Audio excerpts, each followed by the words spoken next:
Miguel, ¿crees en lo que la Biblia dice literalmente? Bueno, claro que creemos en todo lo que la Biblia dice. Yo creo que la aclaración que hay que hacer cuando hablamos de literalmente es siempre y cuando tengamos en cuenta el tipo de lenguaje que se está usando. Hay lenguaje simbólico, hay figuras del habla como metáforas, parábolas, símiles que necesitamos interpretar conforme a lo que esas figuras del habla o tipo de lenguaje es, el lenguaje apocalíptico de Apocalipsis, pero todo lo que la Biblia afirma, claro que lo creemos. Hablábamos, Miguel, de personas que tienen un caminar con Dios y sin embargo entienden que hay porciones de la Biblia que no es literalmente que se deben tomar, que son más bien principios lo que nos están enseñando. Bueno, esas personas, ¿verdad?, viven con una contradicción, porque abrazan a Cristo supuestamente como Señor, como Salvador, pero se olvidan de las afirmaciones de Cristo. En Mateo 5:18 tenemos sus palabras. Si tú crees en Cristo, tienes que creer en lo que Él dijo. Oye lo que Él dice en esta ocasión.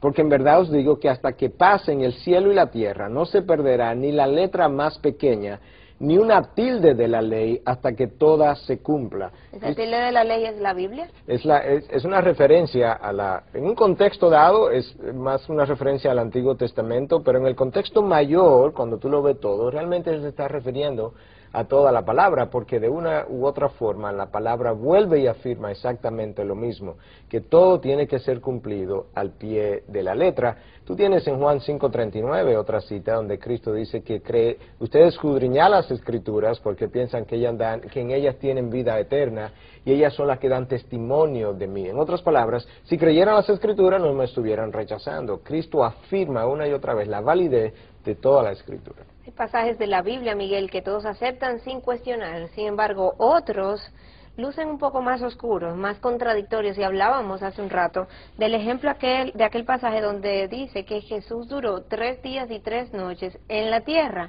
Y sin embargo, sabemos que Jesús muere un viernes, resucita un domingo. ¿No sería esto tomado como un ejemplo de un error en la Biblia?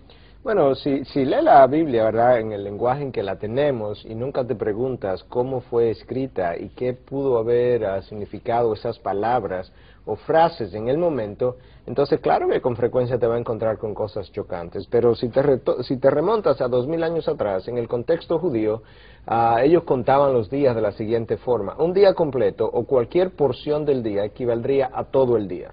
De manera que Cristo muere el viernes en la noche. Bueno, ahí hay una noche y un día, porque una porción contaba por todo el día. El día sábado está completo, 2 días y 2 noches. Y el domingo Él resucita. Esa porción del día sería contada como toda un día. Tienes un tercer día y una tercera noche.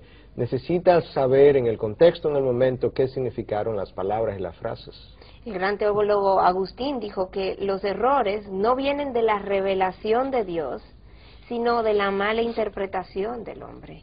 Y me pregunto cuál ha sido entonces el problema, en qué se ha equivocado el hombre al interpretar la Biblia, o cómo estar seguro de que estamos interpretándola correctamente, de que no nos estamos yendo tras enseñanzas que no son las que la Biblia quiso decirnos. Bueno, tienes que hacer uso de herramientas, y la hermenéutica es la ciencia que estudia, que establece los principios, las normas, las formas, las reglas de interpretación bíblica. Y yo creo que eso no debe sorprender, ¿no? Si tú usas las leyes de la astronomía para saber cómo funcionan los astros, tú usas las leyes de física para saber cómo funcionan las cosas en el mundo de la física, en medicina para saber cómo funciona el cuerpo humano y cómo interpretar lo que lees.